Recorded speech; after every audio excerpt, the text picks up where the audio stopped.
ప్రభాస్ అభిమానులు ఎంతో ఈగర్గా వెయిట్ చేసిన క్షణం రానే వచ్చింది. ప్రశాంత్ నీల్ డైరెక్షన్లో రూపొందిన సలార్ భారీ అంచనాల మధ్య ఈ రోజు ప్రేక్షకుల ముందుకొచ్చింది. మరి సలార్ ప్రేక్షకుల్ని ఏ మేరకు మెప్పించింది? రెబల్ స్టార్ మళ్లీ ఫామ్ లోకి వచ్చాడా వంటి విశేషాలతో పాటు సలార్ మూవీ గురించి ఫ్యాన్స్ ఏమంటున్నారు, ఆ విశేషాలు ఇప్పుడు చూసేద్దాం.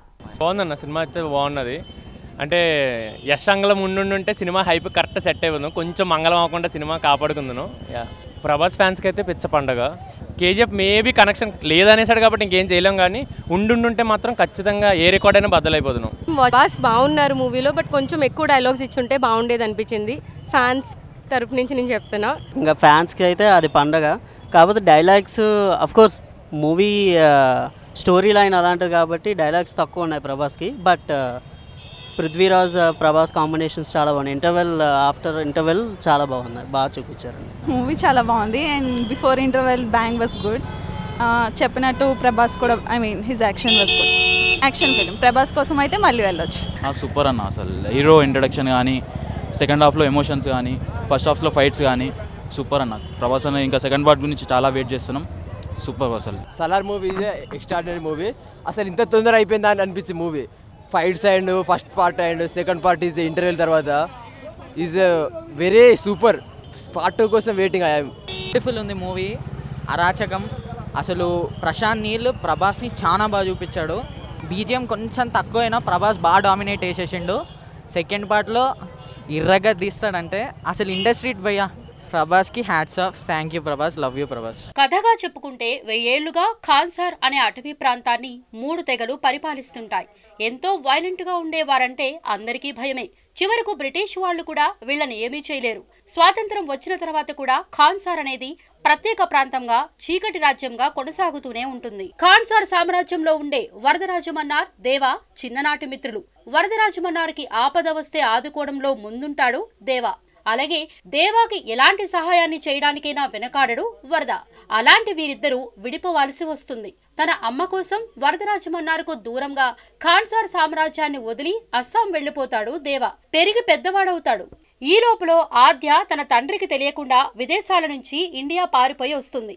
ఆమెకు ప్రాణహాని ఉందని తెలిసి ఆద్య తండ్రి ఒక సహాయకుడి ద్వారా ఆమెను దేవా దగ్గరకు చేర్చుతాడు. ఆమెను దేవా ఎందుకు రక్షించాలనుకున్నాడు? అసలు ఖాన్సార్ సామ్రాజ్య చరిత్ర ఏంటి? అందులో తెగలేంటి? ఆ తెగలకు, దేవాకు, వరదరాజమన్నార్కు సంబంధం ఏంటి అనేది మిగతా story. Prashanth Neel style of narration ఎంతో వైవిధ్యంగా ఉంటుంది. అతని సినిమాల్లో చాలా పాత్రలుంటాయి. ఆ పాత్రల పరిచయం కోసం వాయిస్ ఓవర్ ఉపయోగిస్తుంటారు. సలార్ కూడా అదే స్టైల్లో సాగుతోంది. ఖాన్సార్ సామ్రాజ్యం, తెగలు, అక్కడి వారి పేర్లు అంతా ఓ కొత్త ప్రపంచంలా ఉంటుంది. అయితే ఆ ప్రపంచానికి ప్రెజెంట్ ఇండియాకి ముడిపెడుతూ సలార్ని తీర్చిదిద్దాడు ప్రశాంత్. కేజీఎఫ్కి దీనికి సంబంధం లేదు, ప్రతి ఒక్కరు చూడాల్సిన సినిమా. అసలు యాక్టింగ్ అంటే ప్రభాస్ అన్న చూపెట్టేషన్ ఒక రేంజ్ లో సినిమా. Waiting for second part. Prashanth Neel అయితే మొత్తం బొగ్గులు కానీ ఏమైనా లీజుకు తీసుకున్నాడని అనిపిస్తుంది మాకు. మొత్తం కేక సినిమా అయితే బాగుందన్న, చూడాలి. చెప్పాలంటే మామూలు బయట యానిమల్స్ ఎలా ఉంటాయో దానికన్నా డబల్ ఉంది ఈ సినిమా. చాలా ఫుల్ క్రేజ్ ఉన్న మూవీ. కేజీఎఫ్ 1 నుండి కేజీఎఫ్ 2 నుండి ఆ సినిమాని ఈ సినిమాని అసలు పోల్చకూడదు. ఇది డిఫరెంట్ మూవీ, అది డిఫరెంట్ మూవీ. సూపర్ అన్న, బాగుంది. మదర్ సెంటిమెంట్ బాగా చూపించాడు. సో మదర్కి తర్వాత సన్కి హౌ మచ్ అంటే సన్ అనే కొడుకు అనేవాడు మదర్ మాటకి ఎంత కంట్రోల్గా ఉన్నాడు అనేది చూపించాడు. మొత్తం ఫైటింగ్ సీన్స్ ఉన్నాయి. ప్రభాస్ ప్రెజెన్స్ కూడా చాలా బాగుంది. బాగుంది నా సినిమా మాత్రం వేరే లెవెల్ ఉంది. ఖచ్చితంగా super hit. Salaar is a beautiful cult block buster. అంతేగా. సినిమా మొదలవ్వడమే ప్రభాస్ను ఓ అండర్ డాగ్ క్యారెక్టర్ లో ప్రవేశపెట్టాడు. ఇక సినిమా నడిచే కొద్దీ గూస్ బంప్స్ తెప్పించే సన్నివేశాలు పెరుగుతూ వచ్చాయి. రెబల్ స్టార్ ను ఫ్యాన్స్ ఎలా చూడాలనుకుంటారో, ఆ కటౌట్ నుంచి ఎలాంటి ఎలివేషన్స్ ఎక్స్పెక్ట్ చేస్తారో అవన్నీ ఈ సినిమాలో పుష్కలంగా ఉన్నాయి. లోపలికి ఎవడొస్తాడని. అయితే కథే కొంచెం కన్ఫ్యూజన్ గా ఉంటుంది. ఖాన్సార్ అనే సామ్రాజ్యం చుట్టూనే సినిమా సాగితే ఆ గందరగోళం ఉండేది కాదు. సినిమాలోని తొలి భాగమంతా అస్సాం నేపథ్యంలోని ఓ మైనింగ్ చుట్టూ సాగడం, అక్కడ ప్రభాస్ను అండర్ ప్లేలో చూపించడంతో కొంచెం నీరసంగా సాగుతున్నట్లు అనిపిస్తుంది. ఈ సినిమా ఫస్ట్ హాఫ్ ను చూస్తే ప్రశాంత్ నీల్ ఉగ్రం గుర్తుకు రాక మానదు. ఆ సినిమాకి సలార్ రీమేక్ అనే ప్రచారం జోరుగానే సాగింది. ఫస్ట్ హాఫ్ సన్నివేశాలు చూస్తే ఉగ్రంను ప్రేరణగా తీసుకున్నాడనే చెప్పొచ్చు. కళ్ళ ముందున్నదంతా బాహుబలి సిరీస్ తర్వాత అసలు సిసలు సినిమా కోసం ఎంతగానో వెయిట్ చేస్తున్నారు ప్రభాస్ అభిమానులు. ఆ విషయంలో ఫ్యాన్స్ కి సలార్ విజువల్ ట్రీట్ అందిస్తుంది. యాక్షన్ సీక్వెన్సెస్ ను డిజైన్ చేసిన విధానం బాగుంది. ప్రభాస్ కటౌట్ కి సరిపోయేటట్టు ఆ యాక్షన్ ఘట్టాలు గూస్ బంప్స్ తెప్పిస్తాయి. ప్రభాస్ దేవా పాత్రలో నట విశ్వరూపం చూపించాడు. ఆ స్టైల్, స్వాగ్ అదిరిపోయాయి. పృథ్వీరాజ్ పాత్ర విషయానికొస్తే అసలు ఈ మూవీలో ప్రభాస్ ఎంట్రీ చాలా లేటుగా ఉంటుందనే ప్రచారం ముందు నుంచి జరిగింది. కానీ అందుకు రివర్స్ లో పృథ్వీరాజ్ రోల్ చాలా లేటుగా ఎంట్రీ ఇస్తుంది.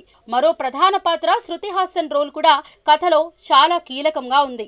ఇంకా ప్రభాస్ తల్లి పాత్రలో ఈశ్వరిరావుది పవర్ఫుల్ రోల్. ఖాన్సార్ సామ్రాజ్యాధినేతగా జగపతి బాబు, ఆ సామ్రాజ్యంలో కీలకమైన పదవుల్లో ఉండే పాత్రల్లో శ్రియారెడ్డి, జాన్ విజయ్, గరుడ రామచంద్రరాజు పాత్రలు బాగున్నాయి. సాంకేతిక విభాగాల విషయానికొస్తే భువన్ గౌడ సినిమాటోగ్రఫీ, రవి బస్రూర్ మ్యూజిక్ సలార్ ని మరో లెవెల్లో నిలబెట్టాయి. హోంబోలే ఫిల్మ్స్ నిర్మాణ విలువలు బాగున్నాయి. సలార్ మొదటి భాగం చూస్తే గతంలో బాహుబలి ఫస్ట్ పార్ట్ ని ఎలా అయితే అర్థాంతరంగా ఆపేసినట్టు అనిపిస్తుందో అలా అనిపిస్తుంది. ఎందుకంటే ఖాన్సార్ సామ్రాజ్యం గురించి చెప్పాలనుకునే కథంతా సెకండ్ పార్ట్ లో మిగిలిపోవడమే అందుకు కారణం. అసలు ఖాన్సార్ సామ్రాజ్యానికి దేవా సలార్గా ఎలా మారాడు అనేది కూడా రెండో భాగంలోనే ఉండబోతుంది. మరి ఖాన్సార్ ను వెండితెరపై మరింత అద్భుతంగా ఆవిష్కరించే సలార్ పార్ట్ 2 శౌర్యాంగ పర్వం కోసం వెయిట్ చేయాల్సిందే.